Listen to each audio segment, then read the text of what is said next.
अंतरा, ए अंतरा, आले आत्या।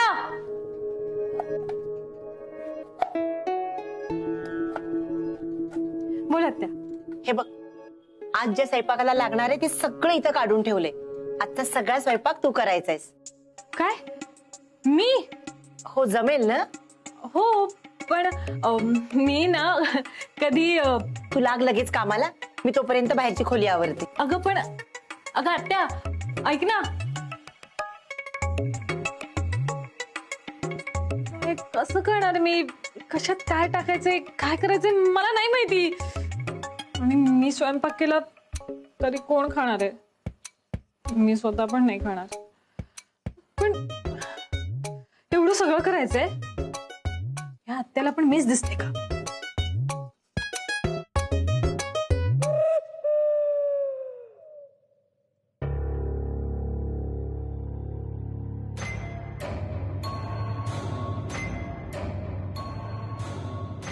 अरे मला बोलवायचंस की मी आले असते ना पाणी घेऊन. त्याची काही बी गरज नाही. हात पैसे आबूत आहेत माझे.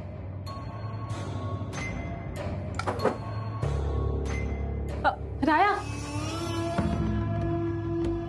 काय? तू असं का बोलतोस माझ्याशी? आपण लहानपणापासूनचे मित्र आहोत, तरी असं का वागतोस माझ्याशी? मी जे काही करते ते तुझी मैत्रीण म्हणून करते, पण तू माझ्याशी अजिबात मित्रासारखा वागत नाहीस. तू जर मला खरंच तुझी मैत्रीण मानत असशील तर तो बगाडाचा नवस का केलास ते सांगशील. मला माहितीये तो नवस तू कृष्णासाठी केलास ना.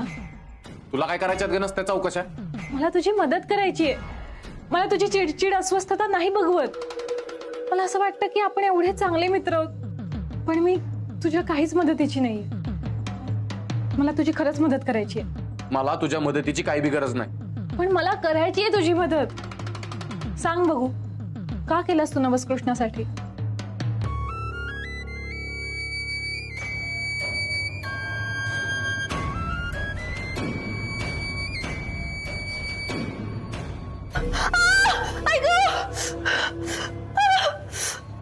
काय ग? चटका लागला. पाण्याखाली हात धर, बरं वाटल.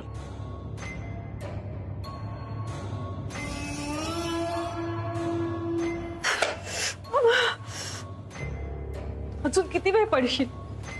एक ना एक दिवस तुला माझ्याकडेच यायचंय आणि मी तुला खेचून आणणारच.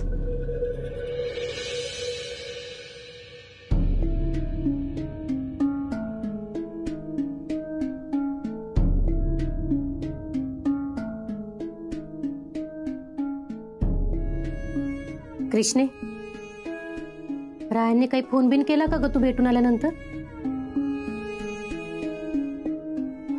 नाही. मला काही कळतच नाही बाई, तुमचं दोघांचं नक्की काय चाललेलं असतंय ते. तुम्ही दोघं परत कधी एक होणार आहे? माहित नाही. कृष्णे, अगं गावात लोक चर्चा करायला लागलं तर तुला रायांनी सोडलंय म्हणून. पण तुझ्या कानावर किती बी काय बी आलं ना तरी बी तू अजिबात मनाला लावून घेऊ नकोस. राया जी काय करतायत ते सगळं तुझ्या चांगल्यासाठीच करतायत. त्यांच्या मनाला जी पटल तीच करत आलेत ते आजपासून.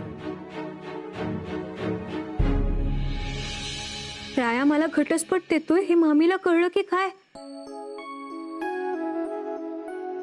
काय करणार होता तो? म्हणजे काय विचार केला त्यानं? तो काय बोलला का तुला? कृष्णे, अगं बोलायला कशाला पाहिजे? त्यांच्या वागण्यावरनं कळतंयच की. आता हेच बघ ना, ते बगाड्या झाले होते तेव्हा त्यांनीच मला सांगितलं होतं तुला अजिबात बाहेर पडून देऊ नका, तुझ्या जीवाला धोका आहे म्हणून. आणि तसंच झालं बघ. तुला नको नको म्हणताना मी तू तिकडे आलीस आणि तुझा जीव जाता जाता वाचला.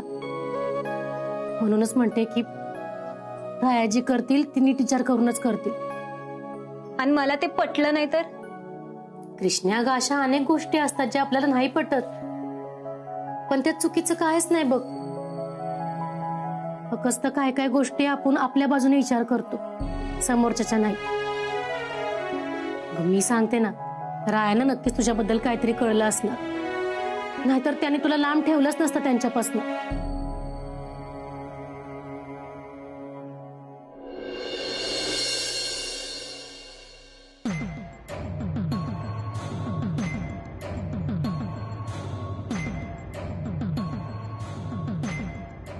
अंतरा काय झालं आता मलम का लावतेस? असंच मला मलम लावायचा छंद आहे म्हणून. काय अगं ही तर मलम हाताला भाजा लावतात ना. एवढं कळतं ना तुला, मग कशाला विचारतोयस? हात भाजलाय माझा. काय बघू. अगं अंतर तुला किती वेळ सांगितलं किचन मध्ये व्यवस्थित काम करत जा म्हणून. तुला काय पाहिजे मला सांग, मी मम्मीला सांगतो. बघू कुठे लागले. लांब राहायचा, मला हात नाही लावायचा. अगं अंतरा नवरा आहे मी तुझा, असा अनोळखी माणूस असल्यासारखं का बघते माझ्याशी तू? हात दुखतोय ना माझा, खूप जळजळतंय म्हणून म्हंटल मी. दे इकडे, मी फुंकर मारतो. अगं असं कसं भाजलं तुला? बघू इकडं.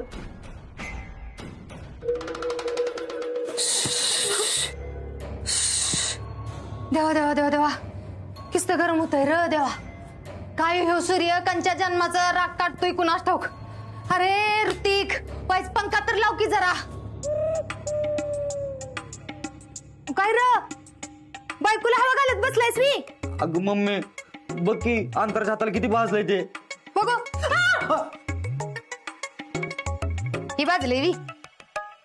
अरे ती कृष्णी 1000 वेळा तरी मरणाच्या दाढतनं बाहेर आल्या, पण कधी हू का चूक केलं नाही.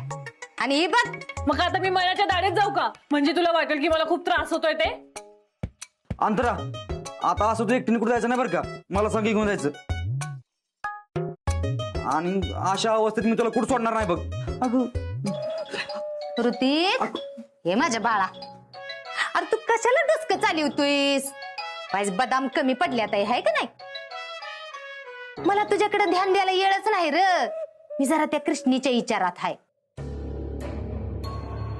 पर थांबवायच 2च दिवस. गुरुजींनी सांगितलंय 7 दिवसात ती कृष्णी मरणार आहे. त्यातलं 5 दिवस तर संपलंच, आता फक्त 2 दिवस. मला तर असं झालंय का नाही, कधीही 2 दिवस संपत्या ती, आणि कधी त्या कृष्णीच्या मरणाची बातमी माझ्या कानावर येत्या. अगं मम्मी, जी गोष्ट 5 दिवसात झाली नाही ती 2 दिवसात कसं काय होणार? कधी तर चांगलं बोल की जरा. हा, कधी तर चांगलं बोल. काय जरी झालं तरी ह्या 2 दिवसात तिचा जीव गेलाच पाहिजे. त्याचं नव्हतं हुयाला 2 मिनिटं बी लागत नाही ती, आणि इथं तर 2 दिवस आहे ती. माझं मन सांगतंय ह्या 2 दिवसात नक्कीच काय ना काय होणार. ह्यानबारीला ती कृष्णी नाही म्हणजे नाही वाचणार.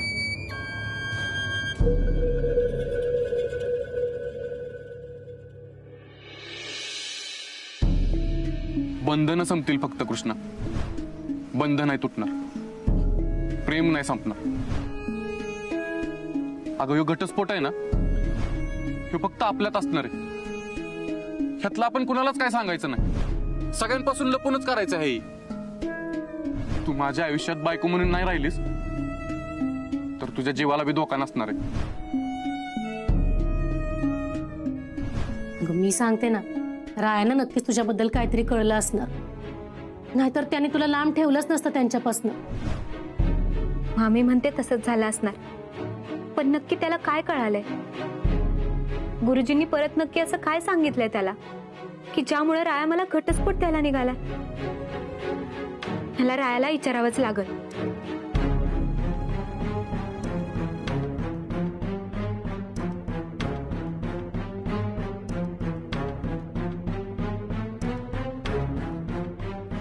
कृष्णे, कुठे बाहेर निघालेस का? वय, एक महत्वाचं काम आहे ते लगेच करून आली. बघ कृष्णा, का तेच विचारते मी, कुठं निघाल्या, कशासाठी निघाल्यास समजा सांगून जा बाय, नाहीतर थांब मीच येते तुझ्यावर.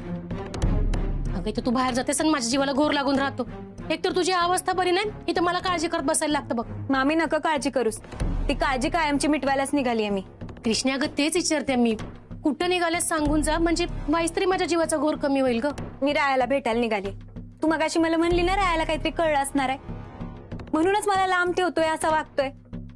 त्याला नक्की काय कळालंय हेच जाणून घ्यायला निघालीये मी. थांब कृष्णे, यासाठी रायासने भेटायला जायची काय बी गरज नाही. अगं त्यानं जर का तुला सांगायचं असलं असतं ना तर त्यांनी कवाच सांगितलं असतं.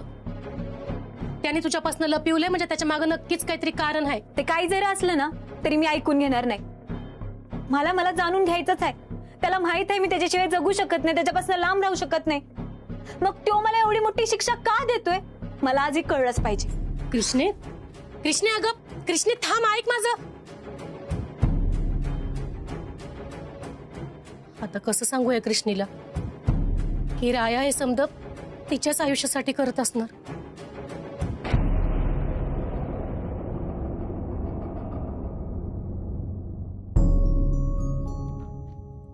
तू इथं? मी तुलाच भेटायला येत होते.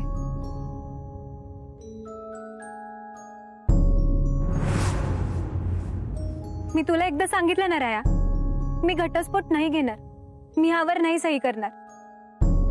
त्यामुळे सतत हे घटस्फोटाचे कागद माझ्यासमोर आणत जाऊ नकोस. कृष्णा, तुझ्याकडे दुसरा पर्याय नाहीये, त्यामुळे तुला या घटस्फोटाच्या पेपरवर सही करावीच लागत. मला पर्यायच नको आहेत राया. मला तू हवायस माझ्या आयुष्यात. मला मला तुझ्यासोबत आयुष्य जगायचं आहे. माझ्या आयुष्यातला प्रत्येक क्षण तुझ्यासोबत घालवायचा आहे. मग तू हे सगळं का माझ्याकडून हिरावून घेतोयस राया? मी तुला काहीतरी विचारतेय राया, मला उत्तर दे. मी तुला याआधी बी उत्तर दिलंय कृष्णा. अगं तू माझ्या जवळ आहेस यापेक्षा तू कुठंतरी जिवंत आहेस, तुझं आयुष्य जगतेस, हे जास्त महत्वाचं आहे मला. तू हे सगळं मी जिवंत राहावं म्हणून करतोयस ना? त्या गुरुजींचं भाकीत खोटं ठरावं म्हणून तुझ्या जीवाची धडपड चालू आहे ना? हो. मग नको करूस असला वेडेपणा. तू काय देव नाहीयेस. तू कितीही मनात आणलंस तरी एखाद्याचा मृत्यू नाही थांबवू शकत. आता गुरुजींनी भाकीत केलं म्हणून. त्यांनी जर भाकीतच केलं नसतं आणि मला काही झालं असतं तर काय केलं असतंस रे तू? बोल ना, काय केलं असतंस? मला जर माहित नसतं तर गोष्ट वेगळी होती कृष्णा, पण मला माहित असताना मी जर काहीच नाही केलं, तुझा जीव जाऊ दिला, तर ह्यो राया स्वतःला तोंड दाखवायच्या लायकीचा राहणार नाही. स्वतःला कधीच माफ करू शकणार नाही मी. स्वतःच्याच मनातनं उतरून जाईल मी कृष्णा. त्यामुळे ह्याच्यावर सही कर आणि घटस्फोट घेऊन टाक. मला नाही जमणार. एक वेळ तू मला तुझ्यापासून लांब ठेवलंस तर मी आयुष्यभर लांब राहायला तयार आहे. पण जेव्हा मला मरण येईल तेव्हा मला तुझी बायको म्हणूनच मरायचं आहे. त्यामुळे मी या घटस्फोटाच्या कागदांवर सह्या नाही करणार. कृष्णा, का परीक्षा बघतेस तू माझी? अगं तुला का कळत नाहीये की मी जे काय करतोय ते तुझ्याचसाठी करतोय? अगं गुरुजींनी बाकीत केले, 7 दिवसात तुला मरण येऊ शकतं. हे नातं जर तुटलं तरच तुझा जीव वाचू शकतो कृष्णा. त्यामुळे ऐक माझं, ह्याच्यावर सही कर आणि स्वतःचा जीव वाचव कृष्णा. वाचव स्वतःचा जीव.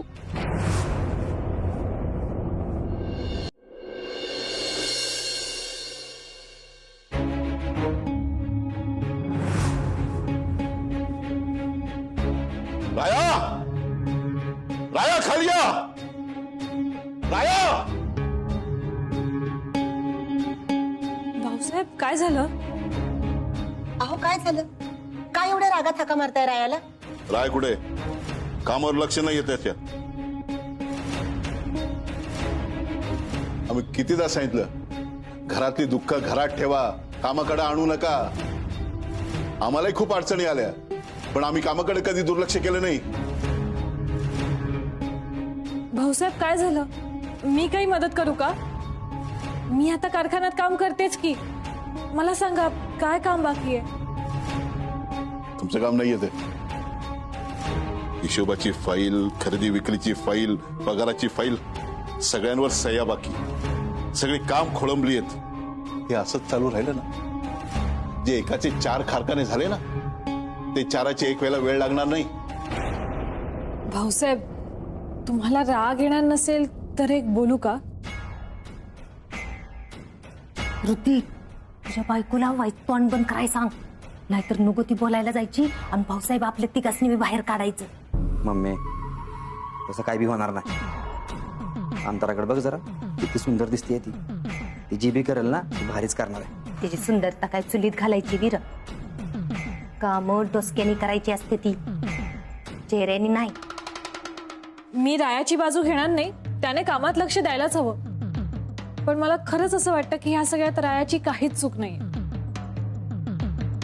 माझ्या माहितीनुसार ह्या सगळ्यांवरती कृष्णाच्या सह्या लागतात. त्यामुळे राया त्या कृष्णाच्या सह्यांसाठी थांबला असेल. आणि आता कृष्णा ह्या सगळ्यावरती कधी सह्या करेल काहीच सांगता येत नाही. त्यामुळे तुम्ही म्हणताय तसंच हे जर असंच चालू राहिलं तर कारखान्याचं फार मोठं नुकसान व्हायला फार वेळ लागणार नाही.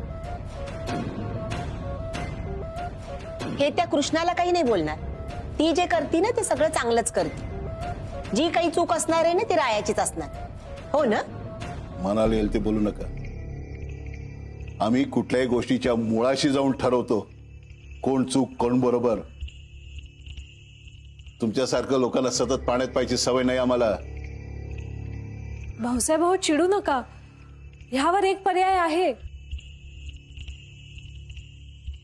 कृष्णाच्या सह्यांची गरजच पडणार नाही असं काहीतरी करावं लागेल.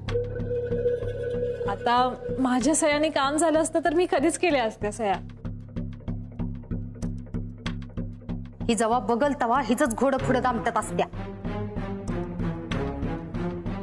भाऊसाहेब, माझा ऋतिक बी आता सुधारलाय, हुशार बी झालाय. तुम्ही जर त्याच्यावर एखादी जबाबदारी टाकली ना तर तो मनापासून पार पाडेल. होय भाऊसाहेब, जर तुमची परवानगी असेल ना तर मी या नंतर कारखाना सांभाळतो. आम्हाला एक केबिन मिळाला ना तर लई भारी. एकमेकांबरोबर वेळ पण घालवता येईल आम्हाला. तिथं आमचं काय चाललंय, तुझं काय चाललंय रे? अहो, मला पटतंय गुली आणि अंतराचं म्हणणं. आता कृष्णाशी आपला काही संबंध राहिलेला नाहीये. तिच्याकडनं एवढी मोठी जबाबदारी काढून घ्यायला पाहिजे. अहो, अंतरा पण शिकलीये की, तिच्याकडे द्या ना ही जबाबदारी. जमणार नाही. ही जबाबदारी कृष्णाकडेच राहील. तिच्या नखाची सर नाही इथं कुणाला. आणि तुम्ही आम्हाला हे सततच्या हे सल्ले देण्याच्या भानगडीत पाडायचं नाही. आयुष्यभरासाठी कारखान्याची जबाबदारी कृष्णाकडेच राहील. मग ती या घरची सून राहो या न राहो.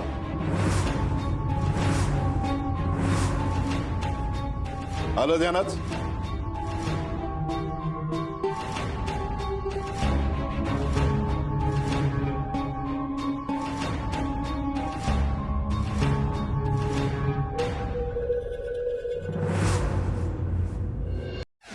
ना कृष्णा कृष्णा कृष्णा, बघितलंच गुली आत्या, हे असं असतं. आता मी नाहीये का हुशार? हा, नाहीये का मला गोष्टींचं ज्ञान? काय झालं असतं माझ्यावर कारखान्याची जबाबदारी सोपवली असती तर? पण नाही, इथे पण ती कृष्णाच आडवी आली. म्हणे मला तिच्या नखाची सर नाही. असं वाटतं नख कापून टाकून फेकून देतात ना, तसं तिला रायाच्या आयुष्यातून लाभ फेकून द्यावं. ते तर होणारच आहे ग. पण मला एक गोष्ट कळत नाही, तू प्रत्येक टायमाला भाऊसाहेबांच्याकडनं स्वतःसाठीच का काम मागत असतेस? ऋतिक तुझा नवरा आहे, तो बी घरात बसून आहे, त्याच्यासाठी काय कधी मागत नाहीस ग? मम्मी, अगं अंतराला मला त्रास झालेला बघवत नसेल. आता मला कसं वाटतं तिने जास्त कष्टाचे कामं करू नये, तसं तिला बी वाटत असेल की मी जास्त बुद्धीला ताण दिलेली कामं करू नये म्हणून. बघितलंस का किती प्रेम करते माझ्यावरती. आणि तू गुली आत्या, तुला असं का वाटतं हे सगळं मी माझ्यासाठीच मागते म्हणून? उलट मी हे सगळं आपल्यासाठी करतेय. भाऊसाहेबांचा नाहीये ऋतिकवर विश्वास, पण मी मुलगी पडते, त्यामुळे ते मला जास्त काही बोलू शकत नाही, माझ्यावर चिडू शकत नाहीत, म्हणून मी बोलते. पण आता त्याचाही काही उपयोग नाहीये. भाऊसाहेब स्वतःच म्हणाले ना की कृष्णा विधात्यांची सून राहो किंवा न राहो, कारखान्याची सगळी जबाबदारी तिच्यावरच असणार आहे. होय, पण ही जबाबदारी घ्यायला ती जिद्दी तर राहायला पाहिजे. 2 दिवसात ती कृष्णी ही जग कायमचं सोडून गेलेली असेल. तिच्या नशिबात जे लिहिलंय ते झालंच पाहिजे. आणि जर यावेळेला नाही झालं तर मी तिचा जीव घेईन. मी माझ्या हाताने तिला मोक्ष देईन.